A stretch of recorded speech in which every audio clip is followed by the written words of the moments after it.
สงครามเมื่อในครับค่ะแต่มาเฮ็ดอะไรอย่างค่ะน้ำจิ้มหมักมงค่ะเนาะน้ำจิ้มหมักมงแต่เป็นมันจังเกาห้องน้ำปลาหวานเลยค่ะเนาะแต่เฮ็ดเตเซอร์มีสั่งหลายๆเนี่ยค่ะมาด้วยจอบกันค่ะเนาะนี่ค่ะเครื่องมันค่ะเนาะอันนี้จะเป็นน้ำตาลค่ะเนาะน้ำตาลขูดไว้ให้มันเซนเซ่ไว้กันเนาะเพราะเขามาโคเนี่ยเด็ดเจิมง่ายกันเนาะอันนี้ห้ามเด็ดเป็นน้ำปลาค่ะเนาะน้ำปลาเนี่ยน้ำปลาเมี้ยวอะไรก็ไรกูเมี้ยวค่ะเนาะน้ำปลาจ้าอะไรก็ไรค่ะอยู่ในคำน้ำปลาอันนี้ห้ามเด็ดเป็นผักหมี่โหแรงค่ะเนาะผักหมี่โหแรงซอยค่ะปลาเย่าก็อันนี้เด็ดเป็นกุ้งแห้งค่ะเนาะอันนี้เด็ดเป็นกุ้งแห้งค่ะบ่ยาวอันนี้ห้ามแต่เป็นหมักพริกแห้งซอยกันเนาะหมักพริกแห้งซอยที่เต้ๆก็เอาหมักพริกลิบก็อะไรค่ะเนาะแต่พอเป็นหมักพริกลิบมันป้อไว้หึงอะไรค่ะเนาะก็นั้นในข้าวหมักพริกแห้งเฮ็ดเอาค่ะเนาะนี่ค่ะเครื่องมันได้แต่มีหมอกนายค่ะเนาะก็ไม่ข้าวเดี๋ยวมา มาโคค่ะเนาะมาโคเดโคอันลานตั้งเดสอันลานตั้งเนี่ยค่ะเปิดมาตีจอเหมือนกันเนาะโอเคค่ะไม่มาเนาะมันย่างสุดเท่าคาเซ่อันไหนค่ะเนาะ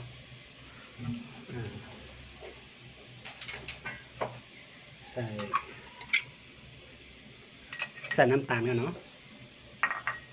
ใส่น้ำตาลเนี่ยก็คนเอาครับโคให้น้ำตาลเท่ากันให้บ่เจิมหมดกันเนาะให้น้ำตาลเจิมแล้วมันตีหอมกันเนาะหอมก็ตีหอมแล้วก็ตีเป็นน้ำมากกันเนาะนี่ครับคนมันตีหอมมากกันเนาะ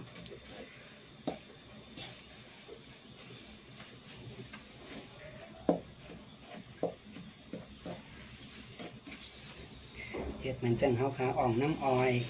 อ่องมันจังเฮาค่ะตีเฮ็ดเขาอยากกู้เมืองเฮากันเนาะกูอันนี้เฮาทำเอาน้ำอ้อยเนาะเฮาพาไปน้ำตาลเนาะน้ำตาลเฮ็ดกันอันข้างสุดได้ออกน้ำตาลให้เจิมเหมือนกันเนาะนี่ก่อนน้ำตาลเฮาให้มันเดี่ยวมันหมดกันเนาะ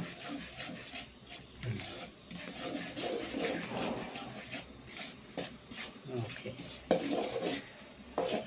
อายดีหอมกันเนาะอายหอมน้ำตาลก็เฮาค่ะป้อนน้ำตาลมันเจิมก่อนเนาะต้องเจิมเฮาค่ะมาใส่อันนี้เป็นน้ำปลาค่ะเนาะใส่น้ำปลาจ้อมค่ะใส่น้ำปลาเอาโคนแทนกันเนาะ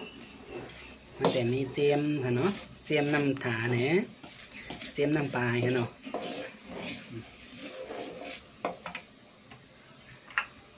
ก็เอาค่ะใส่จ้อมอันนี้ค่ะเนาะผักหมี่ซอยค่ะผักหมี่นี่ครับเป็นผักหมี่โหแรงครับเนาะผักหมี่โหแรงซอยครับข้าวโคให้ผักหมี่เขาซุกครับเนาะโคให้ผักหมี่บ่ซุกบ่หอมครับเนาะแล้วก็ใส่น้ำหมักพริกค่ะหมักพริกแห้งครับเนาะเอาดีเต้ๆเนี่ยใส่หมักพริกรีบก่อนเลยค่ะเอาบ่ใส่หมักพริกรีบเขาขาเตรียมโป้ไว้หึงเลยค่ะเนาะก็ข้าวขา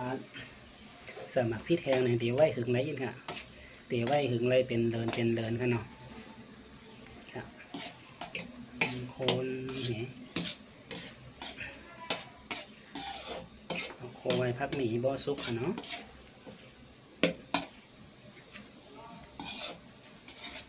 อันนี้กินกับหมักโมงค่ะเนาะกินกับหมักโมงส้มอ่ะ อันนี้ตากินกับหมักโมงส้มค่ะเนาะ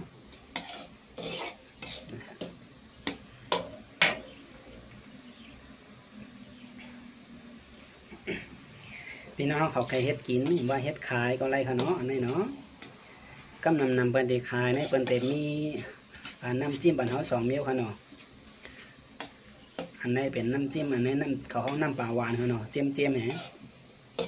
ยาวก็แต่มีแทงมิ้วห้องเต๋เสิร์ทั้งเสิร์น้ำปลาล่าเสิร์พองข้าวโคที่ไหนค่ะเนาะอันนั้นบอกมีข้าวยำตันเฮาต้องเฮ็ดนี่แทงค่ะเนาะ อันนี้ได้เป็นน้ำเขาห้องน้ำปลาหวานเลยค่ะเนาะ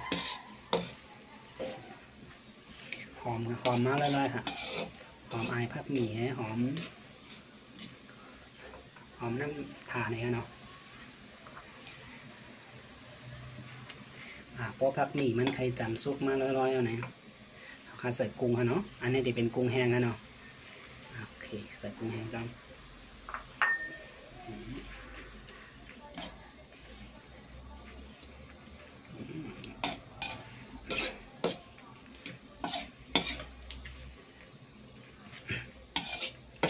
พอมันกัดมาเนี่ยมันได้ขึ้นเป็นเนียวๆไว้ค่ะเนาะเดี๋ยวมันจังน้ำอ้อยอ่องน้ำไม่อย่างอ่องค่ะเนาะมันตีเนียวๆไว้ค่ะมือมันไปกัดแต่เหมือนทางเป็นน้ำไว้ค่ะเนาะพอกัดมาตีเนียวๆนอกๆไว้ค่ะนะพองตาเดี๋ยวเอาไปมากินหมกมงจ้อมกันค่ะเนาะนี่ค่ะเราก็ปล่อยไว้ให้ผักหมี่ว่าสุกอินกันเนาะผักหมี่สุกแก้มอินบนผักหมี่มันพอสุกแก้มเนี่ยมันตีไว้ก็มันพอไว้ได้ถึงอายหอนก็เต็มพอมีค่ะนี่ค่ะเนาะ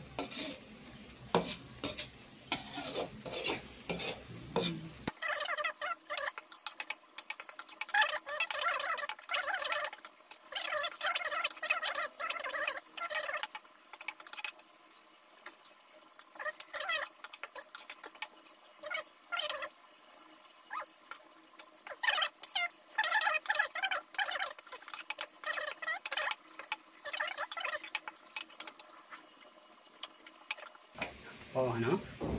บนบอกปิดไฟมั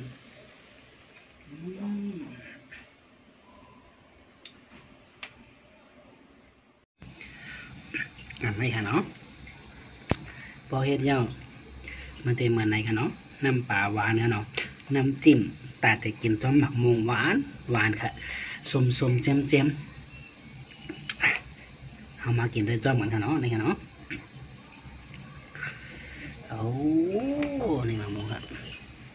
ส้มค่ะนี่ค่ะเอามากินน้ำปลาหวานอันเท่าคาเฮ็ดค่ะเนาะกินกับหมักมงค่ะ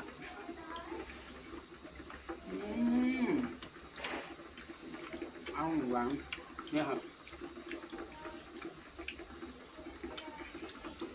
กุ้งเป็นโตขนาด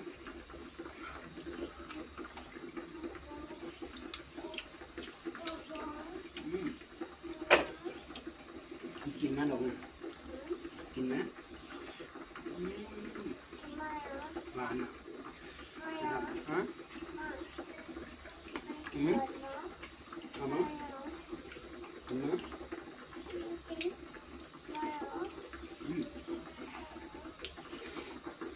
หวานนะครับพี่น้อง